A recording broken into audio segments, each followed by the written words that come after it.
Western North Carolina. A man is behind bars accused of shooting and killing another man. Buncombe County deputies say 43-year-old Jason Cole was found out on Old NC Highway in the Alexander community just after 10 last night. Investigators say 35-year-old Patrick Wood was arrested in connection to that incident. He's charged with second-degree murder and was given no bond. Deputies say they believe the shooting was isolated and there's no threat to the public. Back now with another look at that breaking news in Greenville. County Highway Patrol is investigating a crash at the intersection of Highway 14 and Blue Mill Road.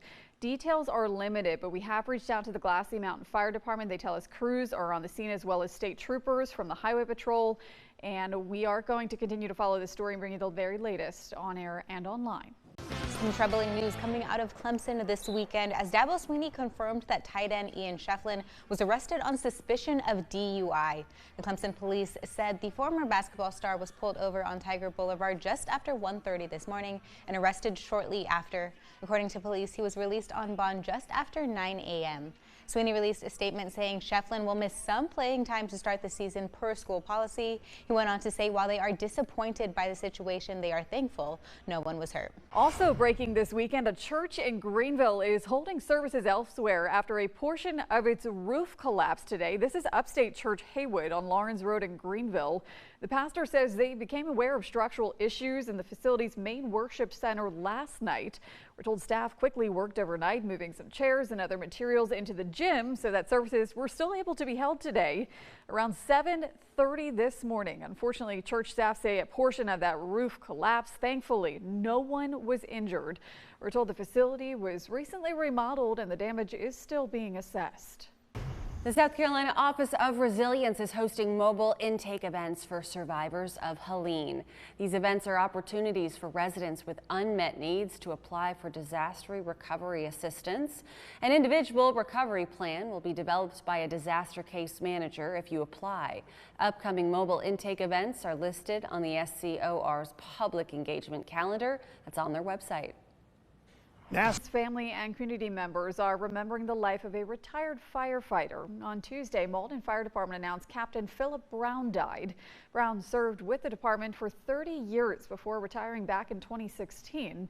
Today, a procession traveled from Greenville through Malden to Simpsonville, where Brown was laid to rest. He was described as a devoted public servant who was selfless and community-oriented. Brown was 65 years old. Tonight, passionate supporters of the Greenville Speedway took to the streets to peacefully march, fighting to preserve the historic site. 7 News' Scarlett Lizjak explains why they're determined to save this local landmark. On a sunny Sunday afternoon, the roar of engines was replaced by footsteps of determined marchers along Calhoun Memorial Highway. People that are marching, if you'll come to me. Supporters of the Greenville Speedway gathered to rally in hopes of convincing county officials to declare it a historic site. To raise awareness for the Greenville Speedway, to preserve it as a historic site.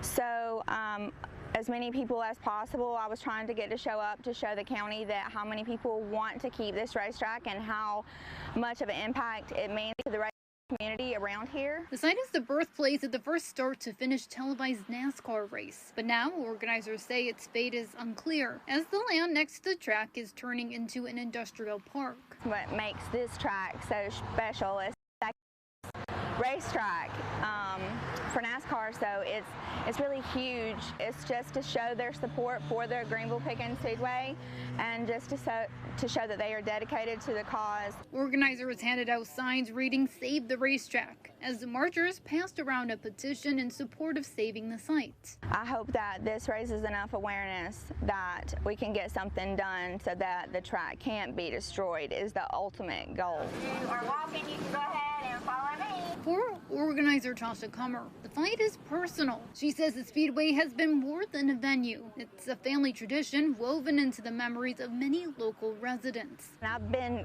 going out there since I was like 3 or 4 years old, so basically kept my whole family super close together.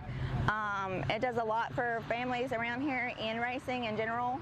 And it's sad because it's not open. So there's a lot of heartache in the racing community about this speedway that a lot of people don't understand. In Easley, Scarlett Lisjack, 7 News. Here back in January, a planning commission denied a developer's proposal to build a restaurant and retail spaces on the property. Spartanburg police are investigating another shooting at an apartment complex this weekend. It is the same place where a 7-month-old was shot and killed nearly 2 weeks ago. 7 News' Scarlett Lisjack has the latest. Police say a shooting early Saturday morning sent one man to the hospital. This comes nearly 2 weeks after a 7-month-old was fatally shot in the same apartment complex. Spartanburg police say a quiet morning turned violent when gunfire erupted at the Collins Park apartment complex. According to police, officers rushed to Kirkland Terrace after reports of shots fired. They found a man laying face down near a parked car, bleeding from multiple gunshot wounds to his chest and under his arm. We're told officers applied chest seals and provided emergency aid until paramedics arrived to transport him to the hospital. His condition remains unknown at this time. We do not feel like it was a random act. We believe that this victim and the suspect were acquaintances or knew each other or had planned to meet there. Police tell us a bystander saw a teal-colored vehicle speeding away right after the shooting. At the scene, officers discovered a black handgun and blood inside the victim's nearby car, along with 2 rifle casings on the ground. We're told the front passenger window of the victim's car was shattered by 2 bullet holes. Police say this is the second shooting so far this month at the complex. On August 3rd, officers say 7-month-old Zymir DeMarco Smith was shot in the neck while asleep with his mother. We're still following up on leads. We continue to get information almost daily. That information we follow up on every lead, regardless of the direction that it leads us. We continue to follow up on those until we can figure out who's responsible for the death of the 7-month-old. The Spartanburg Police Department is offering a $5,000 reward for information regarding the death of the infant. Police say the shooting is still an active investigation with no arrests made yet. Reporting in Spartanburg, Scarlett Lisjack, 7 News. State news now. Governor Henry McMaster says he is sending 200 of the state's National Guardsmen to Washington, D.C.